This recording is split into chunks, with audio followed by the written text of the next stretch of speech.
que de las grandes controversias te demuestra que si las cosas terminan sucediendo correctamente es una enseñanza para un país. Porque ¿qué sucede si nosotros, ante esta gran dificultad que tenemos y esa división que están manifestando ustedes, tenemos la dicha de poder llegar al repechaje? Porque todavía numéricamente se puede.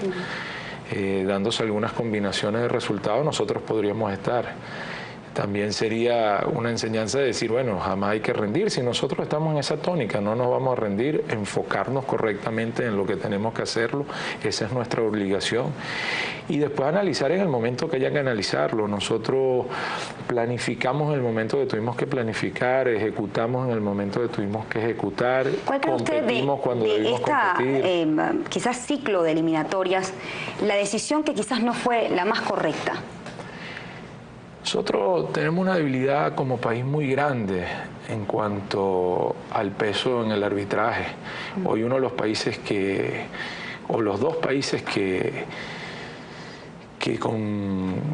disputan con nosotros la entrada al Mundial, la estadística en penalti a favor de ellos o la estadística en algunas circunstancias especiales son notorias.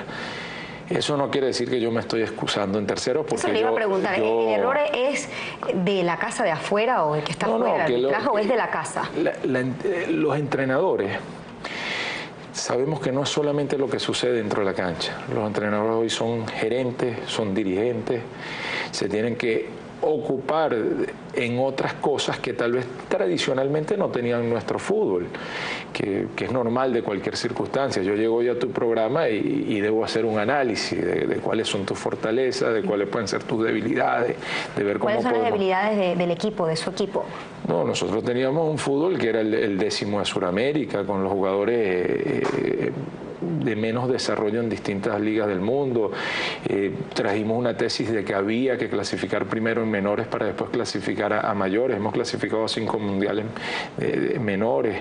Hemos estado muy cerca de clasificar al mayor. Todavía tenemos esperanza. Nos hemos mantenido en el lote de los que tienen esa posibilidad. Dijimos que había que globalizar el fútbol venezolano, que sus jugadores tenían que ir a ligas importantes, y hoy tenemos jugadores en Alemania, en Francia, en España, en Bélgica, en Holanda. Fíjense que yo lo atajo allí, algo que yo analizaba, y es que los jugadores que han hecho grandes hazañas en otros países con grandes equipos, cuando trabajan con la selección vinotinto, cuando juegan en casa o representan a la selección en otros lugares, no han tenido el mismo desempeño. ¿Por qué no se ha logrado esa eficiencia? Es una percepción que algunos tienen. Yo te pongo este ejemplo. Argentina comanda el liderato premundialista, ¿verdad? Messi juega en el Barcelona, son campeones de Champions League, campeón de Mundial. Nosotros no tenemos ningún jugador en esos niveles, de un club importante, de que sea habitualmente jugador de Champions todos los años. Tenemos jugadores que están en sitiales que nunca habíamos alcanzado, que después de la Copa América hubo una explosión de que estos jugadores pudiesen llegar a lugares más importantes, hubo una conciencia diferente en el jugador. Pero por lo menos Juan Arango sí ha llegado a equipos importantes. No, jamás ha jugado en un equipo elite.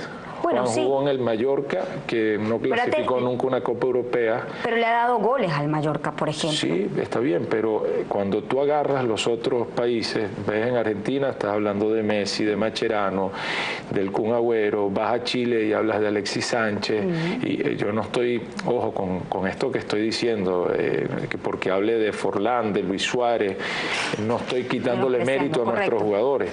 No, al contrario, nuestros jugadores han sido unos héroes que no tenían la posibilidad de llegar a estos lugares y han podido ir conquistándoles para abrirle paso a las generaciones futuras. Nuestro siguiente paso es poder tener un jugador en el Real Madrid, en el Barcelona, en el Inter de Milán, en el Milán. Fíjese que me hablaba ahorita de generaciones futuras, y sí hay un tema que quería tocar con usted. Fíjese, Rafael Esquivel está en la Federación Venezolana de Fútbol desde el 1987, ya son casi más o menos más de 20 años en la federación. Yo me preguntaba si la evolución del fútbol nacional también depende. ¿Es malo o es bueno eso?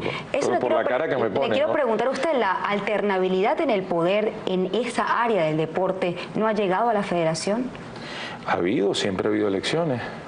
Y Lo que pasa es que el que quiere ser dirigente de fútbol tiene que visitar y trabajar por el fútbol, tener una carrera de fútbol, visitar asociación por asociación, club por club, desarrollar programas de fútbol, crecer para poderle ganar a las personas que están, porque no es Rafael nada más. Ellos tienen un tren ejecutivo que trabaja por el fútbol venezolano con sus aciertos, con sus desaciertos, pero que en este ciclo es el que menos lo podrían criticar. Ha clasificado 5 mundiales, viene de ser campeón suramericano sub-17. Entonces es como ilógico en cierta forma criticar a alguien que mañana va a condecorar el presidente de la República. O sea, tenemos cosas por mejorar, por supuesto, pero también somos el país que menos años tiene jugando fútbol y que más ha crecido.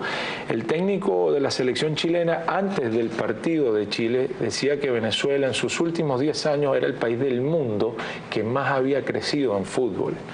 Y cuando vas viendo las declaraciones de cómo ven los técnicos que nos enfrentan a Venezuela, cómo nos vio Tavares, cómo nos vio Macarián, contrasta totalmente con las reacciones emocionales, cuando hay una reacción de especialistas en fútbol, en decir, por supuesto que hay un avance, y se demuestra en números, se demuestra en desempeño, se demuestra en calidad, y no solamente los números directos, sino externos también. En ese crecimiento de la selección nacional hay, quizás de estos 10 años que hablamos, está Richard Páez y está usted. Sí, por supuesto. ¿Cuál es la diferencia en cuanto a la dirección técnica y cuál ha sido el aporte de cada uno de ustedes con relación a ese crecimiento? Eso me lo va a responder al regreso. Hacemos una pausa y ya volvemos.